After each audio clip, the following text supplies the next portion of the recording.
ketib biratdik. Mansur o'liverishni o'yladim. Lekin o'zini o'ltirib qo'rqinchaqliq, to'xiyraklik bo'ladi. Uning ustiga muqaddas dinimizning ko'rsatmalariga to'g'ri kelmaydi. Ammo menga bek og'ir kelyapti. Mustafa, urushda yengildi. Uni azdab nomusimni, g'ururimni payxon qilishdi. Qo'g'day olmadim. O'zimni shunchalik yaramas, keraksiz his qilyapman. Bu ishlarning hammasiga bevosita men javobgar. Nima mas'uliyati? deydi. Mansurning hali odamning ichini etishtiratdi. U og'ir ro'yi azob ichida qolgan edi. Ko'z oldidagi hamma narsa tugishyotdi. Qo'zg'olon mag'lub bo'ldi. Qimmatli kishilarimiz qurbon bo'ldi. Azam munarlari, masjid qubballari yiqildi. Dinimizin aziz biladigan islomiy qadr-qimmatlarimiz taqsimni qilindi. Qiz ayollarimiz bo'lsa majburiy holda dushmanning ko'ngli ochadigan o'yinchiga aylantirildi. Qayg'u asaritim uninkidan kamlamas edi. Shundoq bo'lsa-mu, uningga tasalli berish uchun sen o'zing ko'tarilmaydigan yukni ortibsan. Jahonning raftari ta'tir cho'klayotgan bu kunlardagi ishlarga javobgar bo'lgudek o'zingni kim deb qolding? G'arbdan kelgan urus bosqinchilari, sharqdan kelgan Xitoy tajovuzchilarini yolg'iz jining bilan to'sib qola olgudek kim eding sen? Sen degan faqat ojiz bir inson.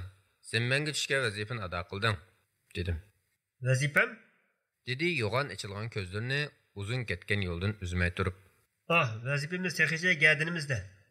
Hayotda bo'ladiganimiz bir ishlarni qilishimiz kerak.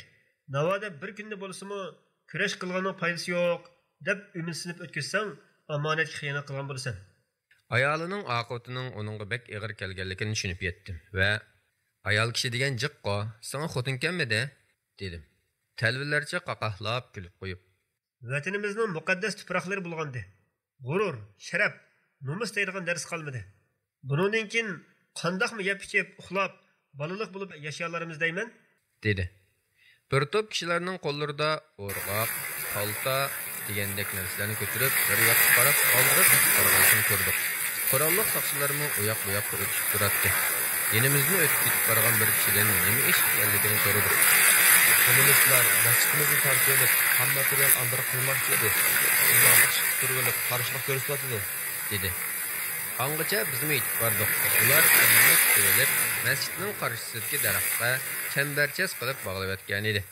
Faşist kommunistlar imomni masxara qilib, yuzlarga tushirishga boshladi.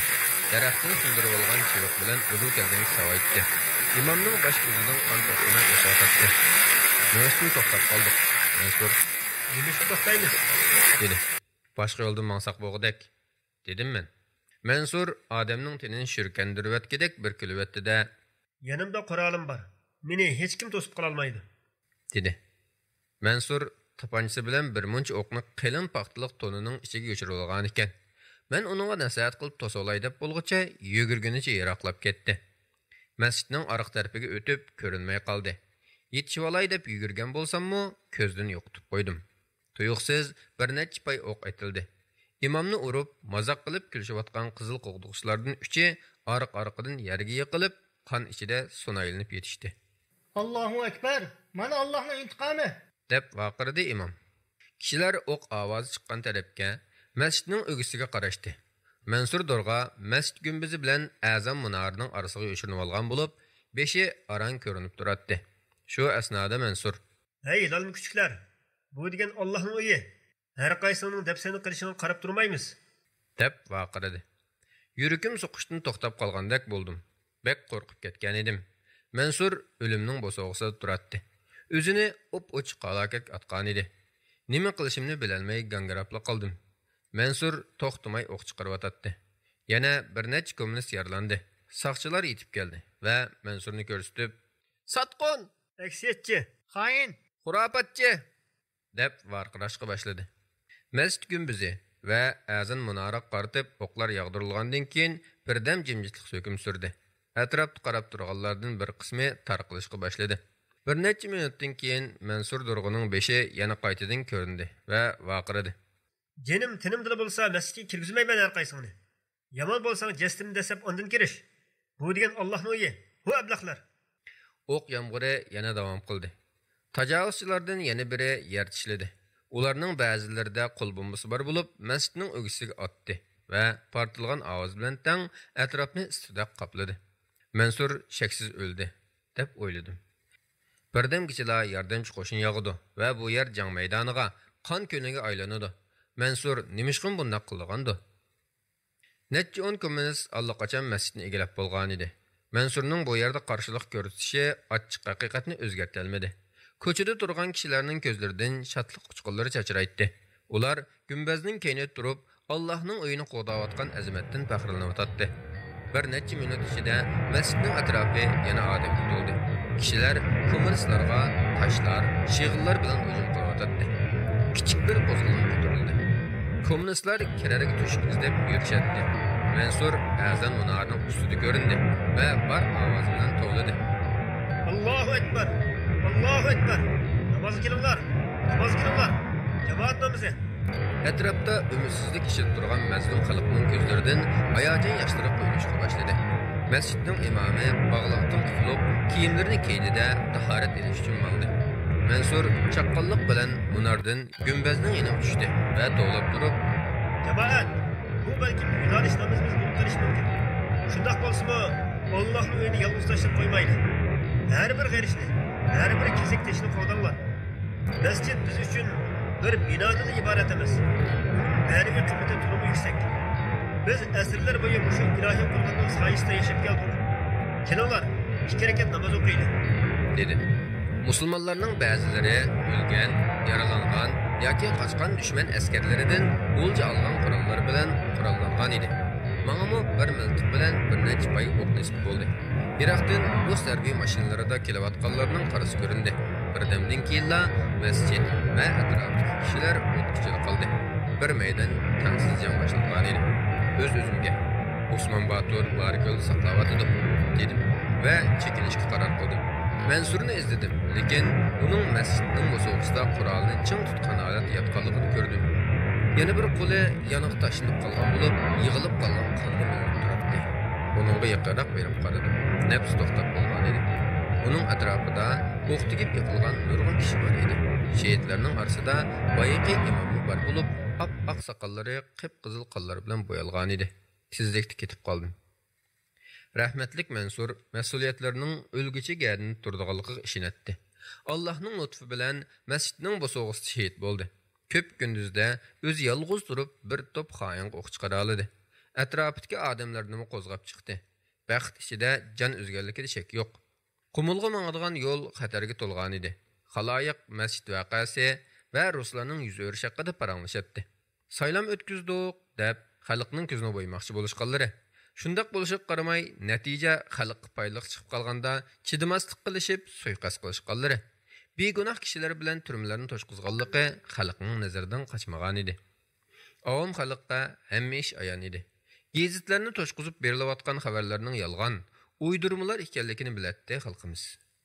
Kommunistlarning atalmish ozodlik degan narsani ko'ylab, urlashtirgan tabriklash faoliyatlari, valaqtakkurlarning ig'izlaridan köpük çaçırtıp so'zlayotgan jo'ylimalari, tamlarni bir algan shuarlarning hammasi ishg'olni yoshirish uchun o'ydirilgan niqob ekanligi, bu saxtipazliklarda ruslar bilan xitoylarning hamsherik ekanligi hammaylanga kunduzdagi quyoshdak oshkora edi. Eli, Oltay va Cho'chakdan iborat 3 viloyat kommunistlarning qo'liga o'tib ketdi. Qolgan 7 viloyat xoin Burhan shahidining hukmronligida bo'lib, Stalinning o'rlashtirishi bilan u Sharqiy Turkistonning Xitoy kommunistlariga qo'shilganligini jakarladi. Bu xabardan keyin ommani yana aloqazodlik qopladi. Har uydan bir meyit chiqqandek atrof musibat tusini oldi. Kelish oldida turgan dahshatli vahima, xatar va hiyla-mikanlarga to'lgan zulmat qorong'ulik kunlarning aloqazodligi edi bu. Endi Xitoy kommunistik armiyasining kirib kelishi bilan xalq zulmning qayta boshlanganligini tushunib ketdi. Halbuki vujudi va ruhiyatidagi yaralar texsa qaymagan, shalvarab turayotgan edi. Uni azdab, top istab chiqqan bu chilbörlar ikki tarafdan qistab kelmoqda edi. Qo'zg'olonchilar Osman Baturning qo'mondonligida qarshilikni davomlashtirish qarori oldi. Yana bir guruh kishilardan tashkillangan bir hay'at sobiq muavin rais Muhammad ibn Bug'roning boshchiligida chet elga qarab yo'lga chiqdi. Ularning maqsadi Xitoy kommunistlarining zulmini dunyoga anglatib, yordam talab qilish edi. Bu hay'at 1949-yili 12-oyning 12-kuni yo'lga chiqdi. Ular Kashmirning Ladakh shahriga yetib borgan vaqtida başta birga yo'lga chiqqan safardoshlarning 4dan biri qolgan edi. Qolganlari ya chegarada Xitoy askarlari bilan qanliq etishdi shehid bo'lgan yoki yo'l ustidagi qattiq sovuq ochliq dasidan o'lib ketgan edi. Ularning sovuq va xatarlik tog' yo'llaridagi safari 2 oy davomlashganligi uchun hayot qolganlarning ba'zilarining putqo'llari ushib qolgan edi. Ular mangan tog' yo'llari qor muz bilan qoplangan bo'lib, yo'l ustida 5 daryo bor edi. Tog' yo'li va daryo iqinining agri-bugrilari sababidan bu daryolardan 200 necha qitim kesib o'tishga to'g'ri keladi. Tog' cho'qillarida havo shalang, oksigen kamchil bo'lg'achqa odam va uloqlarning burunlaridan qon iqib to'xtamaydi. Oxiri ulardan oz bir qismi Kashmir poytaxti Srinagarga yetib bora oladi. Bu qatimliq safar xalqimizning o'z dini, erkinligi va mustaqilligini qo'g'dash yo'lida tortgan mislsiz jafo mushaqqatlarining unutilmas bir parchasi edi. Men Qumulga borgan bo'lsam-mu, Cho'lponni yoki o'g'limni topolmadim. Qumul shahri azob uqubat, qayg'u alam va yovning shumli qo'shqiyib turgan tashlandiq xarobiga aylanib qolgan edi. Xalq kommunistlarning keldiganlik xabardan keyin urkib ketgan podidek har tarafga petirab ketgan, ko'p qismi taqqa, ba'zilari kommunistlarning qo'li yetmaydigan yer izlab chat chegara yerlarga ketishgan edi. Osman Batur 20 ming kishilik qo'zg'olonchi qo'shin bilan bargoh qurib turayotgan Barko'lga qarab yo'lga chiqdim. Safardishim Mansurni masjidning bo'sog'isida mangulik uyqusida qoldirib xo'shlashganligim uchun mushaqqatlik tog' yo'llarida o'zim yolg'iz meng'atatdim. Shu tapda Mansur o'zining paqqani bilan vatan tuproqlarini sug'urib o'tatdi. U har turli ilg'or urush aslahalari va buzg'unchi chirik ideyalar bilan qurollangan zolimning zulmiga qarshi kurash qilishdek ulug'vor bir g'oya uchun jinini fido qilgan edi. Suyumlik vatanimni aylanib chiqqan bu uzun safarim jarayonida tog'ning kishini sag'itadigan salqin havosi yuzimga urilgan chog'dagidek rohat va xotirjamlik his qilmagan edim. Chunki tog'larning qo'yni kishiga jimjitlik va beg'amlik tuyg'usi baxsh etadi. Bu yerda pokiz havoni ko'ksimga to'ldirib sumiralaytdim. Qalbimning cho'nqur qatlaridan chiqarib turib tasbih va duolarni o'qiy olaytdim. G'animat olgan yangi tipdagi qurollar bilan harbiy mashqni davom qilyotdik.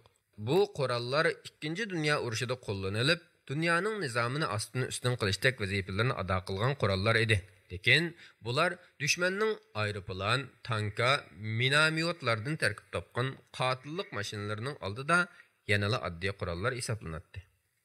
Cho'lponni ko'ralgan bo'lsam, nima degan yaxshi bo'ladi, ha? Cho'p-cho'ng bo'lib ketgan o'g'lim yenimda bo'lgan bo'lsa-chi tehi. Uning bilan sirdashgan, uningga jang mahoratlarini, jushqun marshlarini, qurol ishlashni o'rgatgan bo'lardim. Ah, qalbim, seni munu quram tashlarda qetib ketdimikin? Oila bo'yicha jam bo'lgan, suygu muhabbatga to'lgan xushal chog'larni eslaganda titirmasmikin deb o'ylab ekanman. Lekin senmi go'sh bilan qanday yaralgan yumshoq yurak ekansan emasmi? Mening gunoyim nima edi? Seningchi. Cheksiz ketgan ufqqa qarab, etiz dalalar, o'rmon yayloqlar, zavutlar va harbiy gazarmalardagi sonsizlagan kishilarni xayol qilatdim. Bu kishilarning ichidan yolg'iz o'g'limni izlab, hammaning chiroyini ko'z oldimga keltirib boqatdim. Cho'nqur xayollarga cho'katdim. O'g'lim, sen qayerda? Ko'zlarimdan yoshlar qo'yildi. Yurakim seg'inish ilkida pushlanatdi. Uzun yillarning yelkamga yuklagan mushkulotlari dastidan tenim qattiq mag'dursizlangan bo'lib, yurakimning holsizligimi uningdan kam emas edi. Har qatim biror bola uchrab qolsa, mehr bilan quchoqlab suyib ketatdim. Ko'z o'ngimdan yiroqlashga qarab turatdim. Hatto ba'zida keyindan qo'g'lab berib, mevchilarni tutqizib qo'yib, Xo'janiyaz Mustafa ismli bir bolani va opsini ko'rmaganini so'raydim. Ah, qalbim, meni nimanchi qiynaydigan sen? Vahimalaring, aslimalaring va sig'inchingning menga tutashtirgan o'tini tog'ning so'g'imi o'chirolmaydi. Vaqtni suslashtira olmaydi. Qonliq janglar ham bu tuyg'ularni yo'q qilib o'tolmaydi. Osman Batur yuz berayotgan voqealarni to'g'ri tahlil qila olmaydigan, ishlarning taraqqiyotini ko'ra olmaydigan, sodda, nodon biri emas edi. Albatta, tajribalik qahramon qo'mondon edi. 20 ming kishilik bir qo'shin bilan 100 millionlagan Xitoyga taqobil turib bo'la olmayotganligini, ilg'or qurollangan rus qo'shinlarini mag'lub qila olmaydiganligi uningga ayon edi. Lekin u inqilob va kurash ruhining o'lmasligi kerakligidek yuksak qoyaga ishonatdi. Shundoq bo'lganda, Timur Rishatqalar kaynidagi mazlum xalq kurashni qolgan yerdan davom qila oladi va bumi yana boshqa bir inqilobning boshlanishi bo'lib davom qilib mangadi. Shundala tajovuzchilarni doim parakanda qilib turg'uli, zanjirsimon davomlashib turgan jihad orqali Allohning mazlumlarga yordam berishini qo'lga keltirgili bo'ladi. Qanaqli bo'lmasin, taslim bo'lish Osmon Batur va azimatlarning kallasiga kelib qo'ymagan edi. U doim bizga Bu bizning taqdirimiz. Bizning peshonamizga hayotli bo'lsak, Qur'onni tashlamaslik bitilgan bo'lishi kerak. Xitoy yoki Rus kommunistlarining hukmronligiga bo'yin ekkanimizdan shahid bo'lib Allohning yiniga ketganimiz ming yaxshi. Allohu akbar. La havla va la quvvata illa billah. deydi. Ishg'olchi Xitoy qo'zg'olonchilarning o'zlariga xavf elib kelganligini sezishgan edi. Xitoy hukumati Xoin Ahmad Tayji va Nazar Apandi boshchiligidagi bir hay'atni Barikölga avatdi. Ular xalqni Xitoy hukumatiga qarshi hujum qilishdan to'xtash haqida targ'ibot qilish va bizni poytaxtimiz bo'lgan Urumchiga berib, Xitoy hukumati bilan suhbat o'tkazishga chaqiriq qilish uchun kelgan edi. Osmon Batur bu chaqiriqqa bunday javob berdi. Qo'mondonlarning Urumchiga berish xatarlik. Biz hargiz kommunistlarning aldam xalqsiga tushmaymiz. Qarindoshlarimizdan Qonunboy va Shahmardan berib bizning talabimizni yetkazsin. Bizning birdan-bir talabimiz erkinlik, fikr va ibodat erkinligi. Tutqun qilishlarning va shaxsiy mol-mulklarning musodara qilinishining to'xtashi, xalq o'z taqdirini daxlsiz o'zi belgilashi qatorliqlarni talab qilamiz. Osmon Baturga dushmanning ilmikillari aydın edi albatta. Shunga kech-kunduz jangga hozir vaziyatda saqlab turadi. Urumchiga ketgan hay'at natijasiz qaytib keldi. Bir qatimliq tog' yo'llarini kuzatishda men Osmon Batur bilan birga edim. Uning mundaq da'vat qilganligini angladim. Endulus salom bo'lsin. U yerda Allohning irodasi o'z kuchini ko'rsatdi. O'ylab qolaman. İnsanlar nemishqa tinchlik ichida yashamaydigandi? Mayis kulimsirashdan keyin gapini davom qildi. Xitoyning odamlari itning qurtidek mig'miq. Zimin desa bepoyon. Nima yetmay yana bizning yerimizga va boyligimizga ko'z qizartidi? O'zlarining inglizlar va yaponlardan ko'rgan kunlarini unutib qilishdimikan? Birdam jimjitlikdan keyin so'zini yana davomlashtirdi.